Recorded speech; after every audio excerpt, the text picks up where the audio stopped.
네, 국민의힘 이준석 전 대표가 당의 비상대책위원회 전환에 반발해 제기한 효력정지 가처분 신청 사건 신문이 오늘 1시간가량 진행됐습니다. 이 전 대표는 당내 민주주의가 훼손됐다고 주장했고 국민의힘 측은 절차상 하자가 없다는 논리로 치열하게 맞서는데요. 재판부는 신문 절차를 오늘 끝내고 신중히 판단해 내일 이후 결정하겠다고 밝혔습니다. 취재기자 연결합니다. 이준엽 기자. 네, 사회일부입니다. 네, 법원 신문 절차가 생각보다 빨리 끝났는데요. 양측이 어떤 논리로 부딪힌 겁니까? 네, 오늘 법원의 가처분 신문은 1시간쯤 진행됐습니다. 이준석 전 국민의힘 대표가 직접 서울 남부지방법원에 출석해 당대리인과 법리 싸움을 벌였습니다. 이 전 대표 측은 당내 민주주의가 훼손됐고 당원 당규상 비대위 출범 자체도 옳지 않다는 두 가지 논리를 앞세웠는데요.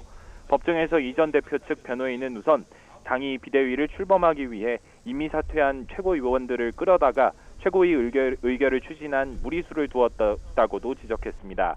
또 지난 9일 상임전국위원회 의결과 비대위원장 임명 과정에서 자동응답 ARS 방식을 이용해 의사 정족수를 확인할 수 없었고 반대 토론도 진행하지 못했다고 주장했습니다.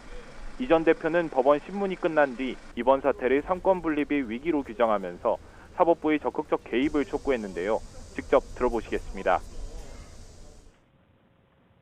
제가 가장 우려하는 것은 지금 행정부가 입법부를 통제하려고 하는 그런 삼권분립이 위기에 있는 그런 상황 아닌가라는 우려가 있습니다. 그렇기 때문에 삼권분립에 설계된 원리대로 그런 상황을 사법부가 적극적인 개입으로 잘못된 부분을 바로잡을 수 있었으면 좋겠다. 이런 입장을 저는 가지고 있습니다. 예. 이 전 대표 측 주장에 맞서 국민의힘 측은 최고위원들이 사표 의사만 밝힌 상태였고 실제로 사직서가 수리된 상태가 아니라 문제가 없다고 반박했습니다. 또 ARS 방식에 대해선 코로나 확진자가 증가 추세인데다 집중호우까지 예고된 상황을 고려한 것이라고 설명했습니다. 국민의힘 측의 입장 직접 들어보시겠습니다. 그냥 정치적인 선언을 하면은 그게 사퇴가 되는 것이 아니고 거기에 따른 사퇴서를 제출한다거나 여러 가지 후속 절차가 있어야 정확하게 사퇴가 되는 것이거든요. 그래서 8월 2일자 최고위원회의는 아무런 문제가 없습니다. 재판부는 오늘 신문에서 비대위 출범을 의결하는 상임전국위원회의 권한 범위에 대해 질문하기도 했는데요.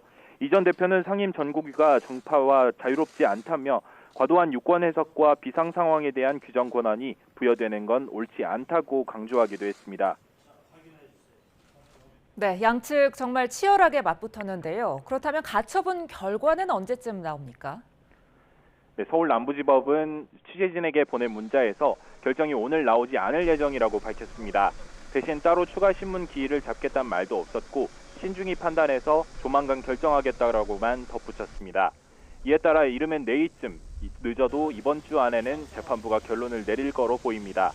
만약 법원이 가처분 신청을 기각하면 이 전 대표의 정치적 입지는 크게 줄어듭니다.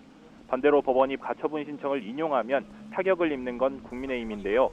이제 막 시동을 건 비대위가 해체될 경우 당 정상화 과정 역시 큰 타격을 받을 것으로 보입니다. 결국 이 전 대표와 국민의힘 양측 모두 양보할 수 없는 상황에서 정면 승부를 벌이고 있는 겁니다. 이 전 대표는 가처분 신청의 결과와 상관없이 법정 분쟁을 이어가겠다는 입장을 밝히기도 했는데요. 숙고에 들어간 법원이 이 전 대표 주장을 어느 정도 받아들일지 또 절차적 하자에 대해 어떤 판단을 내릴지 관심이 쏠리고 있습니다. 지금까지 사회일부에서 전해드렸습니다.